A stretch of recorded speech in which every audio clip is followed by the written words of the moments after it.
Salut les runners et bienvenue sur le premier épisode de mon vlog. L'objectif c'est de vous faire part un peu de ma préparation à mon prochain objectif que je vous annonce tout de suite, ma participation au marathon de Paris et de passer pour la première fois sous la barre des 3 heures. Alors oui, je vais participer au marathon de Paris et je vais tenter de passer sur la barre des 3 heures. Ça fait longtemps que j'ai pas participé à un marathon avec un objectif chronométrique. Souvent, je participais à un marathon dans le cadre d'une préparation à une course plus longue, à ce que ce soit un 100 km sur route ou sur un ultra trail. Cette fois, j'ai décidé de prendre les choses en main et de me dire de passer enfin sous la barre des 3 heures sur le marathon.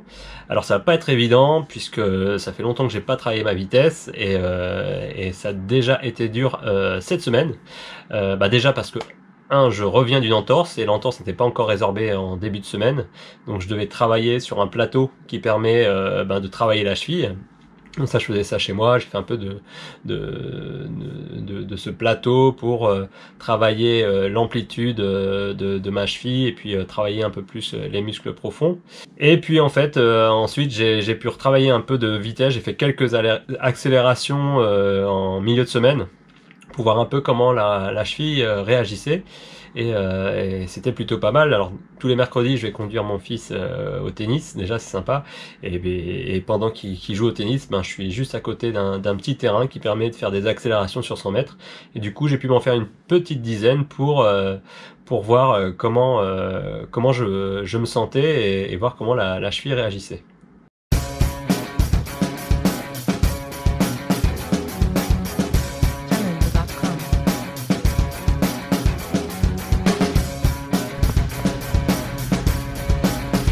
Alors finalement la cheville a super bien réagi, j'étais plutôt content de cette séance.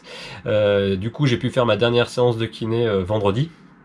Et puis on a convenu avec le kiné que c'était bon, je pouvais me débarrasser de ma chevillère, du bandage, mais continuer à travailler le renforcement de la cheville et aussi masser en profondeur pour que la cheville se répare bien.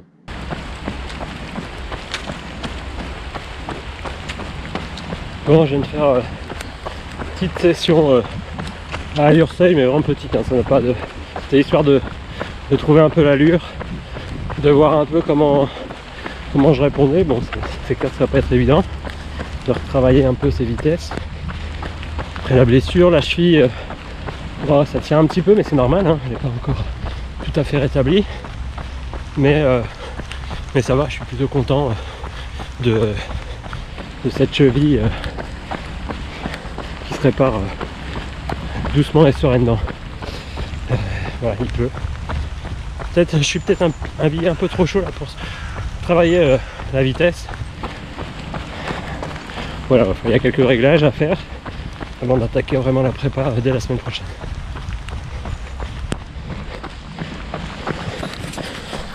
Le dimanche, j'ai profité qu'il y avait le semi de Boulogne pour aller en famille encourager les copains et puis aussi les différents coureurs et coureuses que je coachais sur la course. Donc c'était sympa, il y avait une bonne ambiance. Et puis après les encouragements, j'ai pu trottiner un peu. Alors c'est vrai que c'est en plus une période assez difficile au niveau équipement, j'ai toujours peur d'avoir froid, donc je me couvre un peu trop et donc j'ai très vite chaud, etc. Donc là j'ai bien compris comment je devais m'habiller pour courir et puis commencer l'entraînement la semaine prochaine, puisque la semaine prochaine ça y est, je rentre dans ma prépa marathon de Paris avec cet objectif sub 3 et du coup si j'ai trop chaud, c'est vrai que ça va être compliqué de bien s'entraîner. Faut plutôt s'entraîner léger, voire enlever progressivement des couches pour pas avoir trop chaud. Donc voilà, prépa marathon, ça commence dès la semaine prochaine.